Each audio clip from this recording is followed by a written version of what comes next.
Okay, people, Miss Fran, my sidekick, decided that she wanted to do her a video. And what she's doing here, I'm going to let her explain it to you. Okay, we're going to be making a sweet potato pound cake with an orange glaze and a Nordic Ware bundt pan. So we'll start right here. We're going to need 1 cup of butter. That's 2 sticks of butter. We're going to need 2 cups of sugar, 2.5 cups of cooked sweet potatoes. We're going to need 4 eggs, 3 cups of flour, a 1/4 teaspoon of salt, 2 teaspoons of baking powder, 1 teaspoon of baking soda. We're gonna need, I grated nutmeg. This is freshly grated nutmeg. That's what the nutmeg looks like. And I grated it, and we're gonna need about a 1/2 teaspoon of that, 1 teaspoon of cinnamon. We're gonna need 1 teaspoon of vanilla. So now I'm going to show you what equipment you're going to need. You're going to need a mixer. It does not have to be a stand mixer. It can be a handheld mixer. I imagine you can make this by hand. I wouldn't want to try it, but I mean, people did before they had mixers. But we're going to use a stand mixer. We don't really need a liquid measuring cup. This kind of cup is used when you're measuring liquids when you're baking a cake. These are dry ingredients cups. This is like for the flour and stuff and the sugar and stuff like that. So we're going to need 2.5 cups of sweet potatoes. This is a 2.5 cup measure. And we're going to need, how many cups of flour?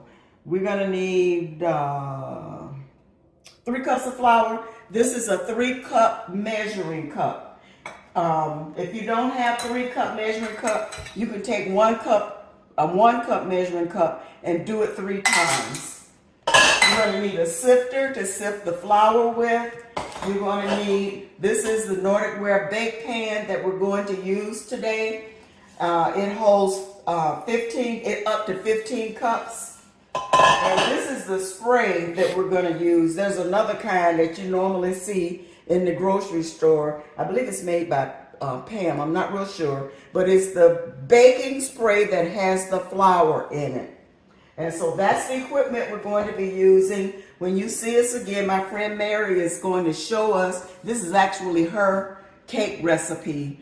Once we measure out our ingredients, I'll come back and show you with her putting the cake mix together and how she mixed it and how it works.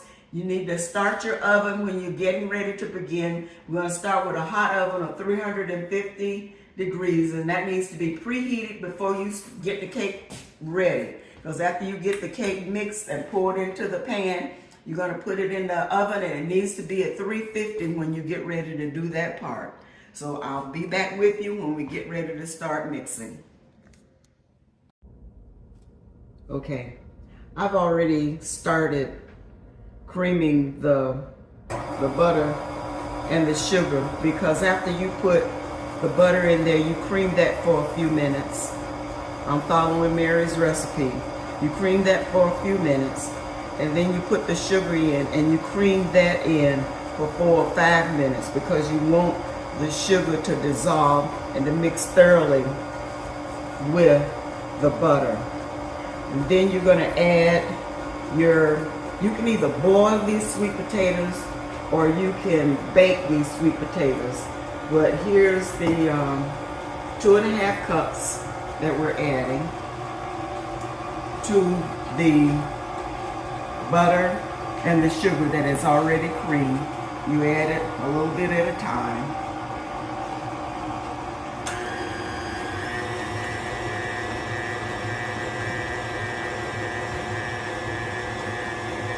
Okay, you need to stop occasionally. I have the bit beater on my KitchenAid that has a scraper on the side. It does a pretty good job, but you still have to scrape down the sides of your bowl and make sure everything is incorporated. periodically. I'm gonna add the rest of the sweet potatoes. This is 2.5 cups of, I boil these, but I think next time when I do it, I'm going to bake them. You don't want to alter the recipe with having too much liquid in it.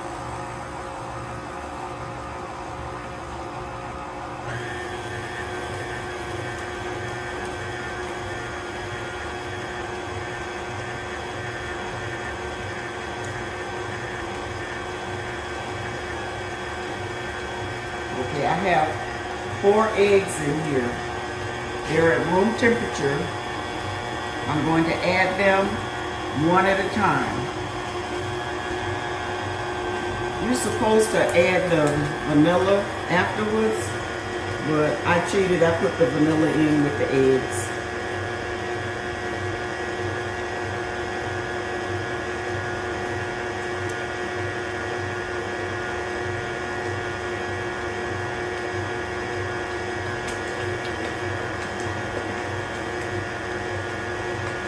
This recipe came from one of those community group books that was put out. We've long ago lost the information about what book it came out of. We just passed around copies of the recipe, made copies of the recipe, and passed it around. Several people have copied this recipe and are making it, because once Mary makes it, everybody loves it, and they want to repeat it. That's why I had her come by yesterday and show us how to make it. We baked that cake yesterday, but I was left in charge of filming it, and it didn't work out, so that's why I'm doing another one today based on what she told me yesterday. Okay, after you get all of that in, then you're going to add your flour. This is 3 cups of flour. I measured it, and then I sifted it.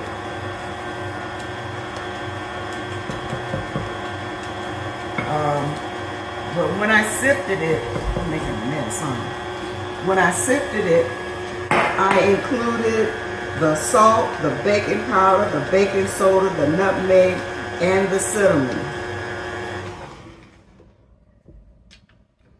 And sifted along with the flour so that it would be evenly distributed throughout the batter.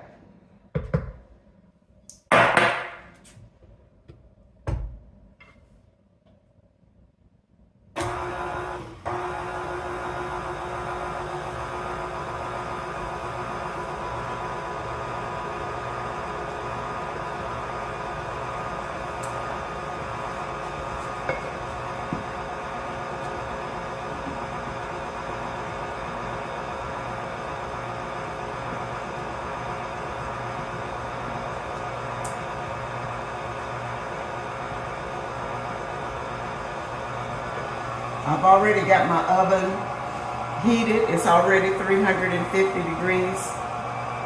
I've already got the Nordic Ware Bake pan. She uses Crisco. She greases the pan with the Crisco, and then she flours it, taps it around all over the pan, shakes it, shakes the excess out. I'm gonna stop and scrape down my sides. Stops and scrapes, shakes down the sides of the pan. I use, usually when I'm making it, and I think this is easier, especially for beginners, I use Baker's Joy, the baking spray, or let's see, I use this one. This is a good one. I don't have anything going on with this baking company, but I ordered this. It's Bake Clean.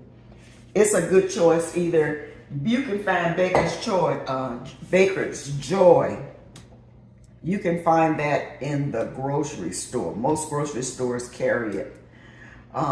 That one, I got that one from Williams-Sonoma. I don't have any affiliation with them. It's just a good baking spray. It's the baking spray with the flour included inside it. So you're not having to worry about it. But when you spray it, don't spray too much in there so it's pooling all over the place and dripping all over the inside. You need to make sure when you spray it, or even whether you flour it and tap out the excess flour, make sure you get this inside tube included, because if your cake is gonna stick, that's one of the places where it sticks. This is supposed to be a non-stick pan, but the reality is, even if you look on their site, they will tell you that you need to either use, they recommend Baker's Joy. So, okay. Once you put the flour in, you really do have to be careful about continuing to mix it, because if you mix it too much, it'll make the cake stiff. When you put the butter and the sugar in it, you can just bake it until beat it until your heart's content. But once you put that flour in, you don't want to develop the glutens inside the flour, because that will make your cake tough, and you don't want that. So once you put the flour in, you need to be very careful about how long you beat it after that. Okay, I'm gonna scrape it down, and I'll come back once I get this batter in the pan to show you just what it looks like just before I put it in the oven. Okay, this recipe suggests that you bake this cake for 1 1/4 hours. You have to know your oven. Different oven bakes at different temperatures, even though you have it on 350. Some run hotter, some run cooler. I baked this in a gas oven, and we took it out in 1 hour and 20 minutes, and it was perfectly well done. Once you get the batter in the cake pan, shake it around a little bit, put a towel on your countertop, and bang it, so that if there are any air bubbles inside your cake, they will pop out and won't affect the texture once it's done. And then you put it in your preheated 350 degree oven. For my oven, I baked it for 1 hour and 20 minutes. So that's it. We'll show you the finished product as Mary put the glaze on it. The recipe for the glaze is orange juice and powdered sugar. So she said put a cup of confectioner's sugar and 2 to 3 tablespoons of orange juice. When you mix it, look at it and make sure it's pourable. Cool the cake off first before you put it on there. Make sure it's pourable. And if it looks like it's too thick, add a little bit more orange juice. If it looks like it's too thin, add a little bit more confectioner's sugar. But you should be able to pour it around the top of the baked cake once it's done. We added pecans to our mixture. That's not in the recipe, but the pecans added an additional nice flavor to it, and it worked out perfectly. We chopped up some pecans and just put them on top of the cake, and then put some glaze on, put the pecans on, pour some more glaze on top of the pecans, and that was it. And we have a picture of the finished cake with Miss Mary included in that picture. All righty, good luck. I hope you can bake it. It's a really good cake. We enjoy eating it. It's really especially good around the holiday, Thanksgiving and Christmas. That's when usually people bake this. All right, thank you. It wasn't recording. Okay. This is Miss Mary. This is the finished product. This is the sweet potato pound cake. It is made in the Nordic Ware Bake pan. It is beautiful. It smells delicious. It's still warm, so I know it tastes delicious. There you go. There you go. Thanks, Miss Mary. You're welcome.